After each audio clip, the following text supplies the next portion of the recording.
44 years later, still together. Oh, we don't like one another. I think we're still together. This is my son, Ben, and I'm sure he's going to tell you that I'm an absolute gun in the kitchen. Somehow I've managed to outlast Tupperware, you know?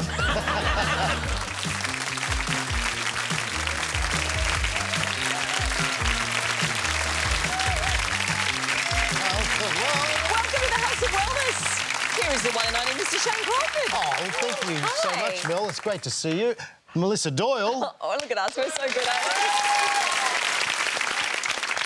It's going to be a fabulous show on the way. Denise Scott, we've got Diesel and so much more. But with us, as always, on the couch, we've got Evie Jones and Dr. Amit Kazmi. Did you ever say the name Diesel and Evie Jones in the same sentence? Oh, yes. Are you a big fan? I know. Yes. Huge fan. Favourite song? Cry and Shame. OK. Wow. Absolute favourite. It's right on the tip of my tongue, but I can't... OK, That's a good one. He hasn't made that joke once today. done it plenty of times. Can I just say, you both look amazing together. You've got a little splash of red. Yep, Yeah. that's how we like it. Very nice. We like ourselves red. Stylish. What have you been doing? Like, I get intrigued into Well, the life weekend of was Mel. fun. Caught up with my girlfriends, had book club, so that was Did you nice to book see club? them. Yeah. Did you do anything exciting on the weekend? No, what happens at a book club? Oh, we discuss everything. What, in the And I book? pour the wine and bake the cakes. Oh, so that's Sometimes more I than buy the reading book, I'll be really honest, but sometimes I don't. It's always food, isn't it? It all comes Yeah, around for food. as long as there's food there, it's important. Yes. On the subject of food, Oh, yeah. I would like to share something special with you guys today, and that is chili. I'm pretty chili obsessed. I have about 5 different kinds of chili powder, got about 5 different kinds of chili oil. I've got loads, about 10 different chili sauces. You're going to feed us? Yes, I even brought a couple different samples for you guys, actually. This is not good. Actual I get the chili. hiccups and my nose runs. Why does your nose run when you have hot stuff? Oh, that's a wonderful question. Tongue-tingling properties come from a compound in them called capsaicin.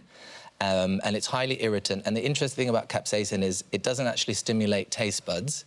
It stimulates pain receptors. Oh. And receptors that are usually only turned on in response to high temperatures and acid, which is why when you eat chili, it creates that very specific burning sensation, because it's actually triggering pain receptors. And by the same token, it irritates the nerves in the nose, so it ends up overproducing nasal secretions to try and irrigate it. It irritates the nerve that that supplies the diaphragm, so you can end up with hiccups, and it's all because of capsaicin. May I ask then what's the appeal?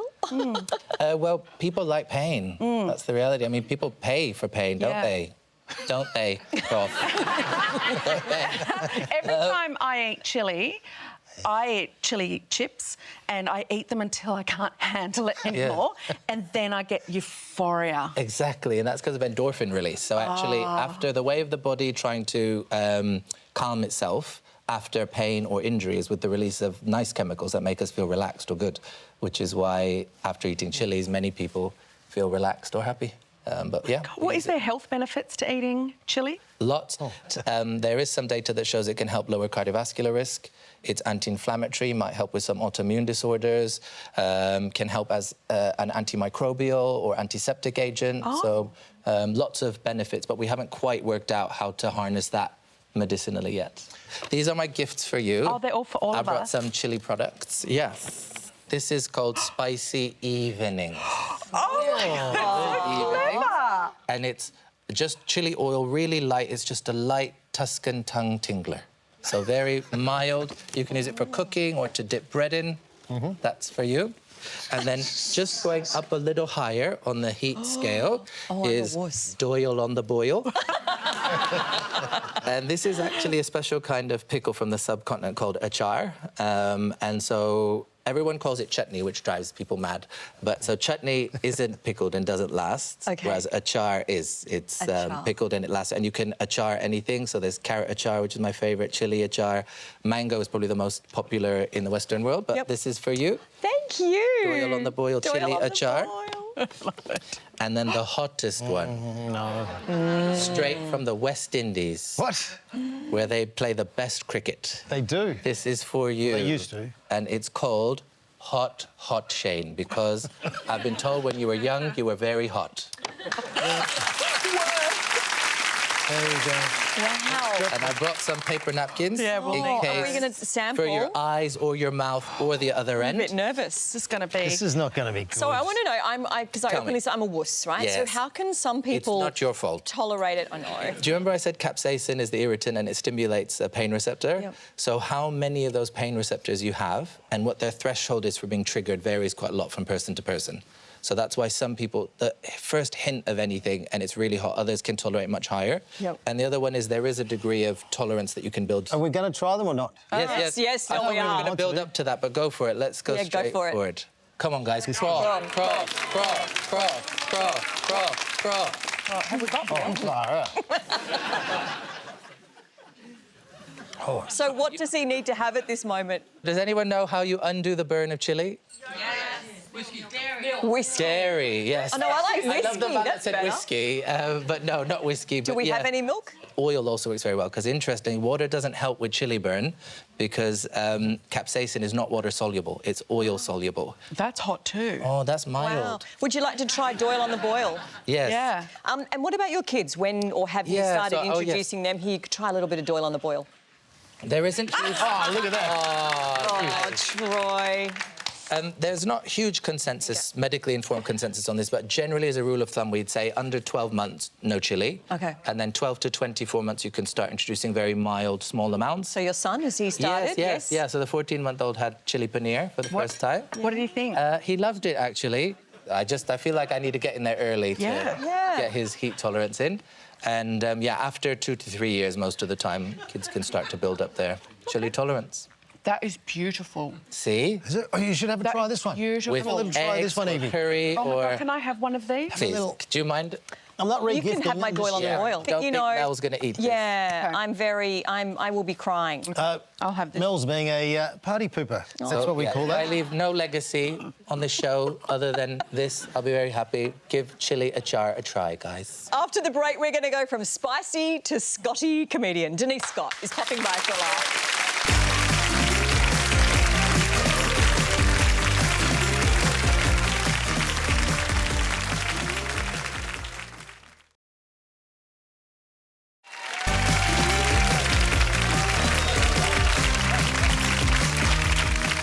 Well, she is one of Australia's most beloved stand-up comedians, but it's been a decade since she's toured solo. And that's all about to change because Denise Scott is hitting the road with a brand new show and she's joining us now. Denise Scott. Royalty. Oh, yeah, absolutely. No, I love your work. People seem to get excited I'm still around, I'm alive, you know, and I'm excited about Well, I was that going to say, as too, long as you quite are, that's the main frankly. thing. Yeah. But 10 years, what made you decide to, you know, get Come going back again? from the dead. Money. And it actually isn't. It's because I don't... Oh, you know, I spent a lot of the last 2.5 years, 3 years, sick, and I just thought, oh, well, I've got something to milk now, you know, something to talk about. And I also really haven't been getting out of bed much. So I needed to go out and perform, to get scared and get going. And talking about being in bed, Oh, please. Wow. Please. I didn't realise it'd get this spicy. It's Well, you all that never know. chili you've had. It's like this every week. I bet it is. Well, This is why There's we're a on real- late at night. Yes. It's sexual. yeah, you never know where. No, but you met your husband talking about the bed. Oh, is that the segue? Yeah. Yeah, oh, I see. But yeah. it was a part of a clown ensemble. Is that right? Ensemble. Ensemble. What does an ensemble mean? Well, this is the thing. Well, this was back in the days. It was 1988. Yes. I suppose. No, what am I saying? You I have- had you have my to- kids by then. you have I must have met him before then, or else they belonged to someone else. Where did you meet your husband? I met my husband in Albury. In Albury? And Albury. So it was a clown troupe full time. We earned a weekly wage, government funded. And So to be a clown, is it? it was juggling and except I had no idea of any clowning skills, and no one seemed worried about that. I don't know what I did, but John, to this day, I mean, juggling, but I'll never forget it. And I hadn't met John before, and he came into the room in, and I've never forgotten that, a shirt with no buttons. Oh, he'd got it at the op shop and it didn't have buttons. Wow. So, of course, he couldn't do it up. And he had these big baggy shorts on with a spotted polka dot tie, but through the belt loops to keep the shorts up. And he was on rollerblades. Hot. Yeah. And he had a ukulele around his... So he's No really wonder quiet you married man. him. Doesn't like attention at all, But, You just thought, he's for me. He was hot. He was... Well, is. Is. Hot. I think that deserves a round of applause. Yeah. But and 44 years later, still together. Oh, we don't like one another. We're just still together. On the subject of personal lives, your new show is called Tickety Boo. Tickety Boo, that's and you right. mentioned that it's your most personal work yet. Can I ask what about it makes it personal? I think the group sex bit where I talk about that. I didn't mean it like that. Yeah, I know you didn't. I understand where you're from. But no, because it's about it's about cancer. I'm trying to make it not so that it doesn't sound as though it's a show about cancer, but it is. It's been really good and quite confronting to have to talk about it, but also make it funny. And, this is how an audience goes. I've been trying out bits and pieces. Very grim. It was 2023, beginning of January, when I was diagnosed with triple positive cancer, breast cancer. So estrogen positive, progesterone positive, and HER2 positive, and triple positive. It is the most positive I have ever been in my life. See? It didn't get a big laugh, but you see where I'm heading with trying to lighten the heavy news. But it, in a way, is probably therapeutic for you, too, to go and make crowds laugh and get you out and about. Yes, it is definitely good at getting me out and about. Look, I am so into lying on my bed, and the tragedy of that story, on my own, but yes, I just need, something. And I first went to the GP because I had symptoms, which was inflamed and hot right breast.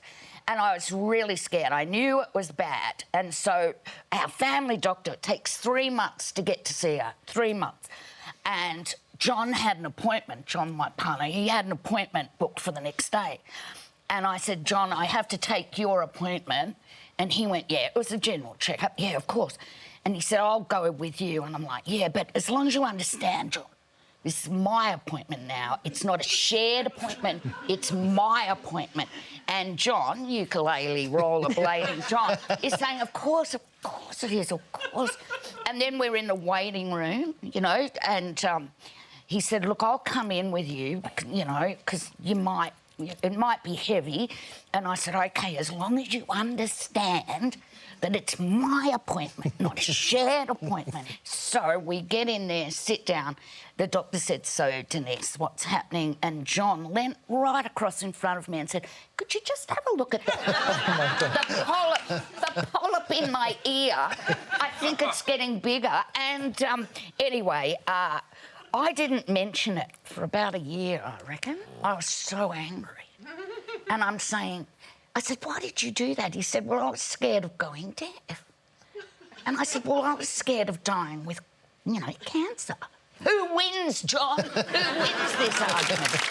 Well, we are glad that you are doing so well, that you're back on stage, that you're making us laugh. I hope we've all had a ball with you I today. hope so. I feel really quite embarrassed because I just get out of the house and I start talking. And I sort of don't stop. That's what you're meant to do, though, when you leave the Can house. I ask another question? I'm not going to do it. I'm just not. Well, if you want to catch Tickety Boo, head to comedy.com.au, and a big thank you to the fabulous Denise Scott. Coming up, will I cop a paddling with my ping pong challenge? Probably. See you after the break.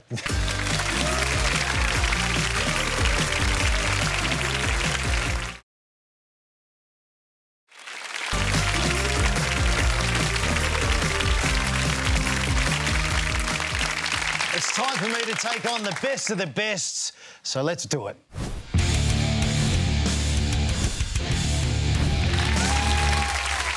When it comes to table tennis, some people don't know their ping from their pong. But I do. So let's see how I went when I went head-to-head against last year's national champ, Dylan Chambers. Horse racing is the sport of kings. Nay, well, table tennis is about to become the sport of Crawf. Dylan, lovely to meet you. You too. You look like you're ready to play. Yeah, I think so. Well, I'm feeling very confident today. Well, I was until I saw this, Commonwealth Games. So you've been to the Commonwealth Games. What about since then? I've had good results in Australia. I was the national champion in singles and doubles last year, 2024, and still trying to play internationally as much as I can. National champ? I've never beaten a national champ before. This is how it's going to work. It's the first to 10, but there's a catch. So all I have to do is win 1 point. All right, sure. Just 1 point. About to win my very first crash test Crawf. Bring it on! Oh. Okay, one to you. Oh, I don't know where it's going. Oh, I got it back. That's a start. I've got to get creative. Things aren't going so well. Did you want Dylan? Did you? Oh, no. I rushed it. Oh, I just need 1 point. Get it back. Oh. I got it back. I said first to 20. And I only have to get 1 point. Oh. I said 30. You're not going anywhere. To get some more tips, and I'm going to need them, we've got the first Aussie to compete at both the Olympics and the Paralympics in table tennis. Plus, she's now the national coach. It's Melissa Tapper. Melissa.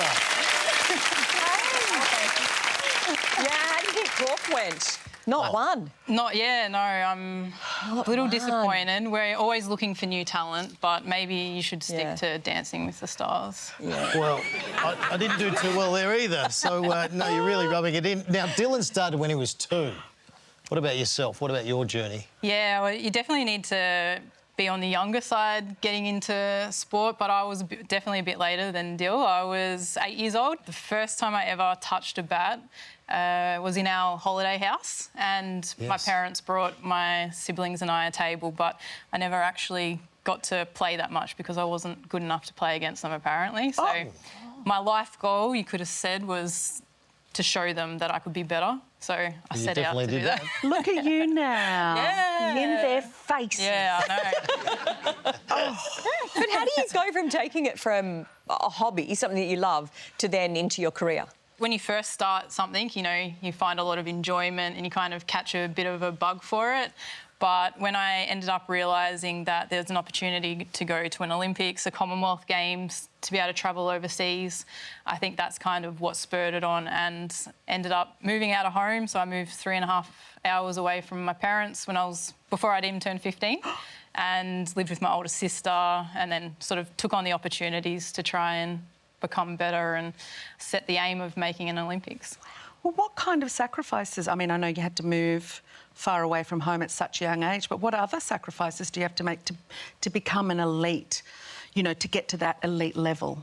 Yeah, it's a good one, because I usually try to think of that more as not so much sacrifices, but what choices did I have to make to try and become the best I could. And that kind of meant, as a teenager, it was a little bit more difficult, maybe miss birthday parties or going out with friends and certain family events. not just eating anything and everything. I know. Now, you just came back from China. Yep. Where you went and trained and took on the very best. So how are we measuring up at the moment against the world's best? It's really good to see that in terms of training and the hours, we're not far off. It's just our numbers are less. So our crop to pick from is obviously less, to try and find one that comes through. But for us at the moment, our sport, it's on the way up, which is really exciting. We've got some fantastic athletes in our senior team, and they're really starting to put table tennis on the map internationally. You've represented Australia at the Olympics and the Paralympics. You've won silver. But how does one get selected for both? Yeah, so I guess if anyone hadn't picked up, my disability is brachial plexus. So when I was born, I was 11 pound 2, got stuck, was pulled out by my right arm, so the nerves in my shoulder were torn at birth. I have an awesome superwoman of a mother, mind you, so that's pretty impressive. But so my disability qualifies into the Paralympic team, but I can also compete in Olympic Games. So to do that, though, I have an exemption, and that's for my service. So a legal serve in table tennis requires open palm to throw the ball up straight and then go. So I don't actually have any wrist movement and minimal finger movement. So that is obviously where, in the able-bodied Olympics, I need a bit of an exemption. But after that, it's fair game. So to qualify in the Olympics, I went through the entire Australian qualification process, and for Paris, finished on top, which was probably one of my best achievements I'd had. So, yeah, thank you. Your mum must be so proud of you. Oh, mum, dad, brothers, yeah, all of them. And your siblings that thought they were better. Yes. Good luck with everything. Yeah. Thank you. The Aussie team. Yep. Yeah, it'd be amazing if you could make some finals, maybe win a medal. That would be pretty special. Please put your hands together for Melissa Tapper. After the break, Shane and I give our kids a healthy cooking crash course.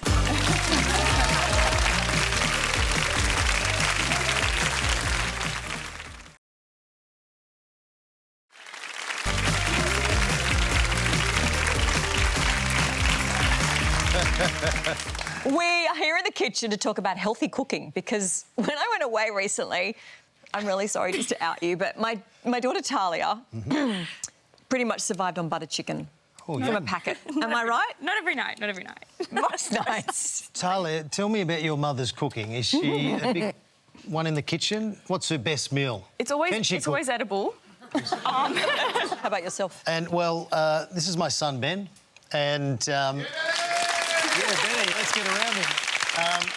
And I'm sure he's going to tell you that I'm an absolute gun in the kitchen, which I'm very proud of. Is he an absolute gun in the kitchen? Oh, not even close. No, he's really good at, like, maybe some Weet-Bix with milk. Oh, great. Does he put anything fancy on top? Honey. Oh, honey, yeah. Honey, wow. Complex. That's his specialty.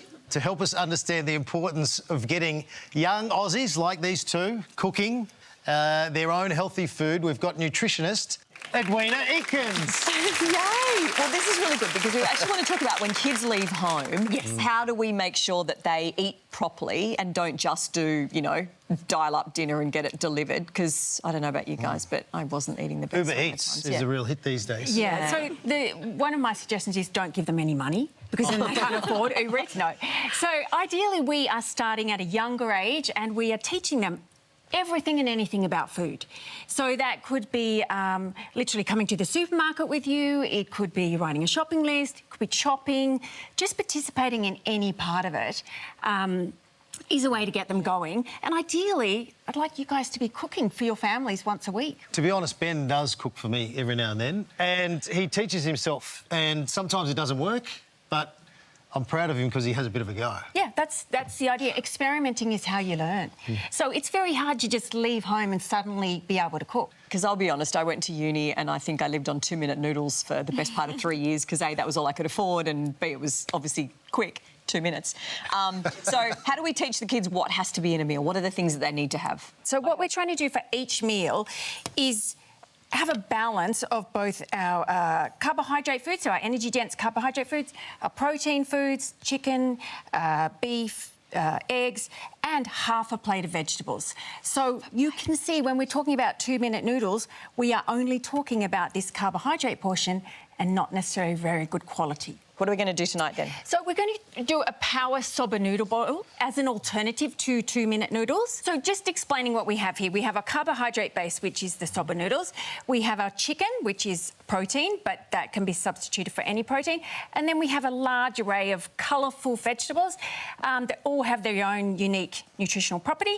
And we have one of my favourites, chickpeas from the legume family. Let's start with the soba noodles. Yep. So let's put some in the bottom of our bowl. There you go. please. Grab one of those. So why is it important to get our kids trying different foods, but especially trying to eat healthy?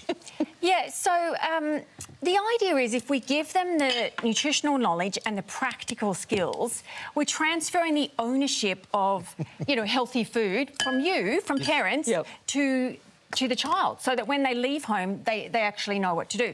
So when you say we're making a power bowl, so it's kind of like a little, it's got all the goodies in it. Yes, it's a very balanced meal because we have our carbohydrates, our proteins and our vegetables. And ideally, we're wanting that for every meal, including breakfast. Hang on. This. Can I just... get a look at this? Ben's put 3 chickpeas in here.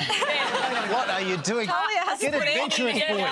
Chuck a few in We there. need like Come on, chuck a few in there. I'm saving quarter of you. a cup. So we've done noodles, so we've done our carb at the base, and then we've done our veggies. So we want at least 3 coloured vegetables. How are we going there? We need the protein. Protein. So just in terms of quantities, we're looking for about 150 grams of raw meat, so raw chicken. And when we cook that equates to approximately 20 grams of protein, which is what we're looking for each meal. And that's going to power your hair, skin, nails and muscles. So once we've done all of this, can we make it a little, tastier? Yes, and that's where the sauce comes in. Ideally, we are... Don't start eating yet. We haven't put the sauce on. Ideally, we're not buying sauces. We're making our own sauce. Shop-bought sauces are where there is a lot of salt and sugar and additives and a lot of calories. So we're much better to make our own. We've made a very simple one here with some salt-reduced soy sauce, some honey and some either lemon or rice bran vinegar.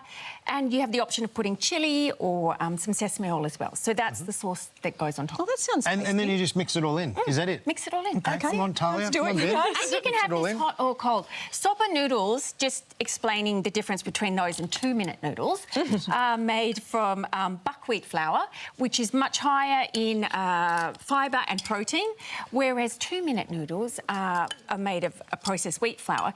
But you can eat soba noodles hot or cold, so they take approximately 4 minutes to cook in boiling water as opposed to 2 minutes. Now, Talia and Ben, you've made such a wonderful meal. Now you've got to eat it. Yeah. And Let's see. tell us how it tastes. So at least give it a try. So here we go. It's very yummy. Come on. Lunch is often just... Oh, it tastes quite good. Thank you. So this recipe takes approximately 7 minutes. So it's only an extra 5 minutes on from your 2-minute noodles, but it's probably 5 times more the nutritional value. And that sauce is quite delicious. Yeah, it's really good. And they must be delicious if he's eating them. Even I could do something like this. So this is pretty cool and nice and healthy. It's got all the macronutrients we need, and it should power these 2 through the day. Well, this is good. We now know when they leave home, should that ever happen. If. Hopefully soon. Well. Hopefully soon. Hey, Edwina, thank you so much. Talia, well done. And Ben. Ben, well done. Amazing. You guys are the best. Thanks for feeding us. That was yummy. After the break, we'll be looking at the world's weirdest wellness fads. I'm staying in the kitchen.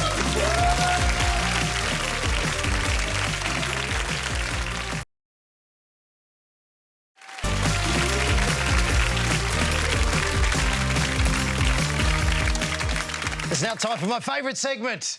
It's where Melissa Doyle hangs out in the kitchen, but she doesn't make anything. It's time for Worldwide Wellness.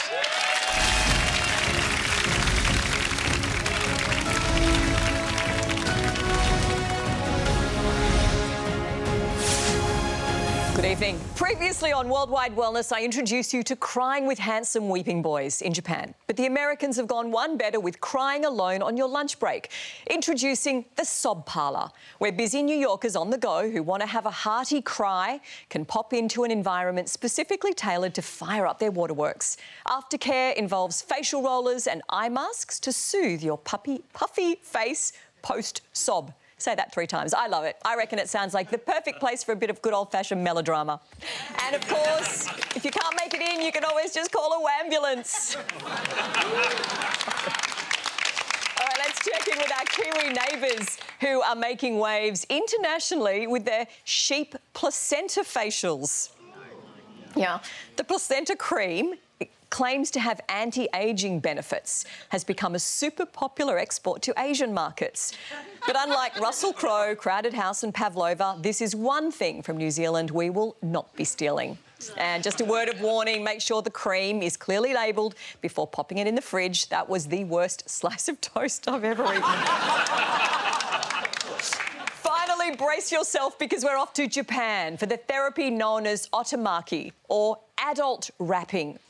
Inspired by swaddled babies and said to alleviate muscle pain, improve posture and reduce stress, punters are completely wrapped up in a cloth bag, not unlike a Christmas pudding, and left to relax for 20 minutes. Side note, like a Christmas pudding, to try this, I would also need to be soaked in brandy. But Crawf, I've booked you in for a session for your next crash test, Crawf. What do you reckon? But remember, in an otomaki bag, bit like space, no one can hear you scream. Back to you guys. That would be my worst nightmare, wrapped in a bag. Same. How claustrophobic could you get? No. Is that all real? Oh, sometimes Yes. confined spaces can feel quite reassuring. Well, that's why you swaddle a baby, isn't it? Yeah, but you don't exactly. swaddle their face. True. No, you don't. I The do. sheep ones are really Bad. bad idea. You guys. All right, I've got asking me. for a friend. Yes. You ready, Doc? I'm ready. My friend writes, I'm a tradie. My hands are my life. But recently, I keep developing clusters of large warts on them. He's not really my friend. No, he is. He's fine. It's incredibly unsightly and I'm extremely self-conscious around my clients. I've tried over-the-counter treatments, but they keep coming back. I've always maintained good hygiene. So where are they coming from and how do I get rid of them for good? Asking for a friend. What's your friend's name? Walt. Okay. Who? Walt. Walt's got warts. So, first thing is I'm going to offer my sympathy to Walt because warts are a misery. And as you both have highlighted, they're kind of stigmatising as well. Like a lot of people, it generates a kind of negative feeling in them. And they are pretty tricky to treat. But there are lots of treatments out there. So, Walt, rest assured, there's lots of things we can do. I had them as a kid a lot, but I don't have them anymore. Yeah, that's the common sort of life experience. So warts are small, thick lesions that present on the skin caused by viruses. Oh. And the biggest virus group causing warts is called HPV, or human papillomaviruses. And these are found everywhere, like on surfaces, and so we're exposed to them in childhood.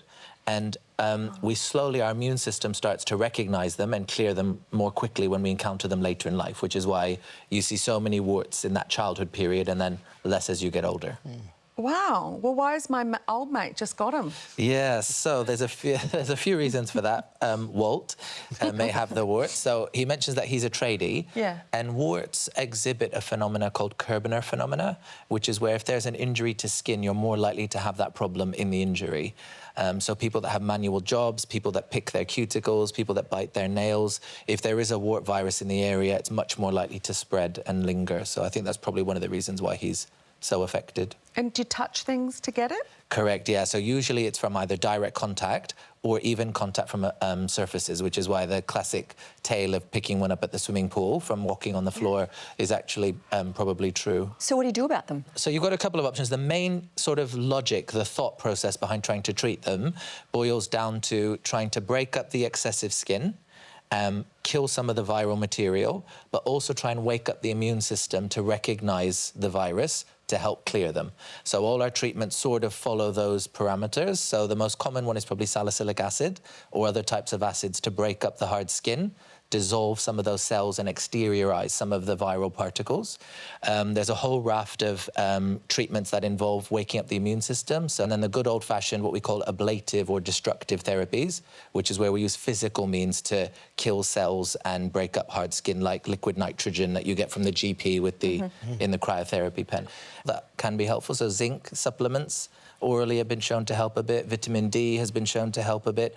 And the vaccine, human papillomavirus, that we give to school-age children helps actually clear warts often as well. Thank you very much, Doctor. Again. Nailed it. After the break, we have got Diesel! And he's playing live. You're going to love it.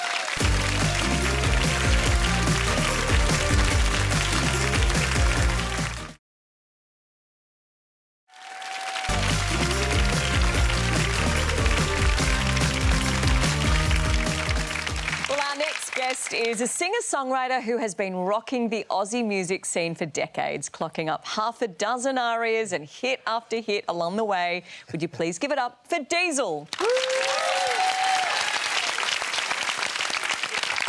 Diesel. It's so good.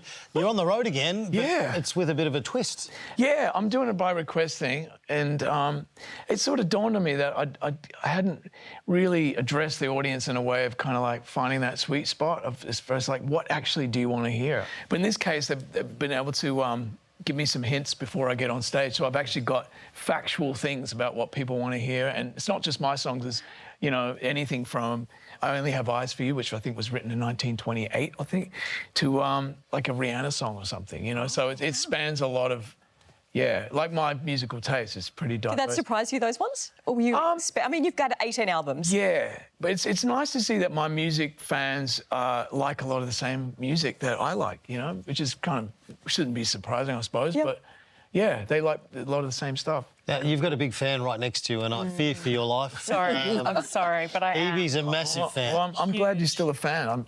You told me you were a fan like way back, sort of. The CDs were played to death in my car, in my house, in my bedroom. It's such a pivotal time in my young adult life. You know, some things last. Somehow I've managed to outlast Tupperware, you know? So, they said that would last forever, but it didn't. I'd put you in Tupperware. When you're out and about, like, you know, at the local shopping centre or something, and you hear your songs played, does that happen often, and how does it feel? It's still really, like, you get that kind of jolt of excitement, I have to say. It was funny, the other day I was in Barwon Heads and I went into the IGA to get some snacks from my crew and one of my songs was playing and I was like, I went down the other aisle and there was a person singing like quietly to themselves as they're looking at what they're getting, you know. And then I was like, oh no, that's embarrassing. So I went to the next aisle, another person was singing, and that was only 2 aisles. It was a small one, you know.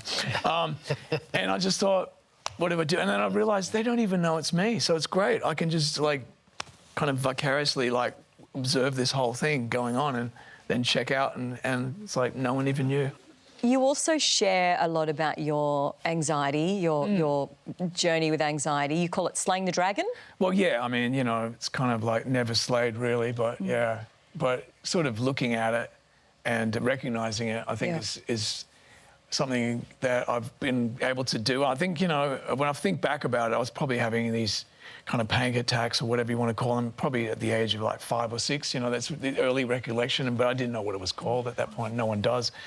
And yeah, I think later in life it obviously gets more intense and you start having those feelings of like, why me? And once you understand like the chemical thing about cortisol, adrenaline, and the same chemicals that make you really excited, the ones that get me on stage and make me able to do a performance are the same ones that make you feel those feelings. Once you understand that, it really helped me. I was like, okay, so that's just the other end of the spectrum of excitement. We can't let him go without having him sing. Cannot go anywhere. Diesel in the house. Diesel's going to sing for us. We're absolutely pumped. A big thank you also to Evie and Ahmed. Lovely to see you guys as always. Thank you very much. And we're going to be back next week.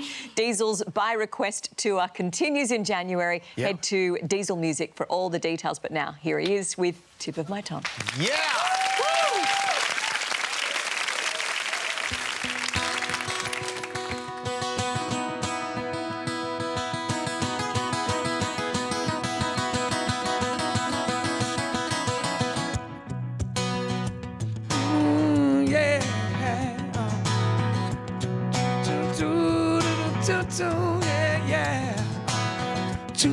Tonight I'm gonna make my true confession.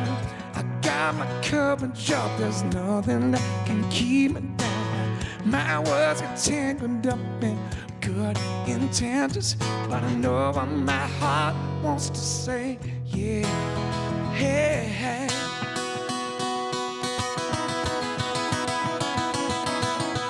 I've got to let you know for what's up for better. There's 100 ways that I could show you, but it wouldn't matter. It's time to tell you, I'm trying to keep it simple. Know what you want to hear. So why do I forget every time you get near? Right on the tip of my tongue. Right on the tip of my tongue. Right on the tip of my tongue. On the tip of my tongue.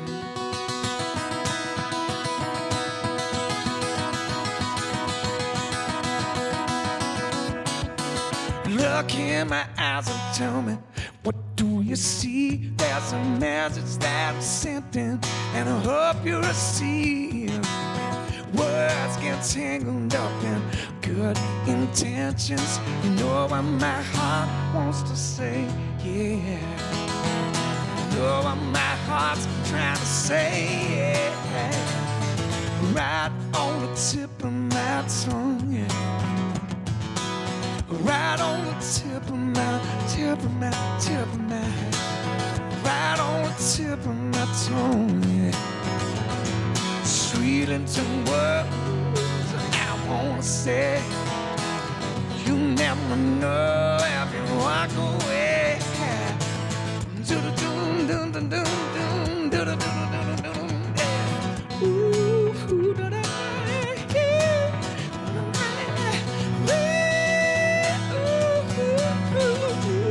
Know what you want to hear. So why do I forget every time you get here? I'm on the tip of my, right on the tip of my tongue, yeah. Right on the tip of my tongue, yeah. Right on the tip of my tongue, yeah, yeah.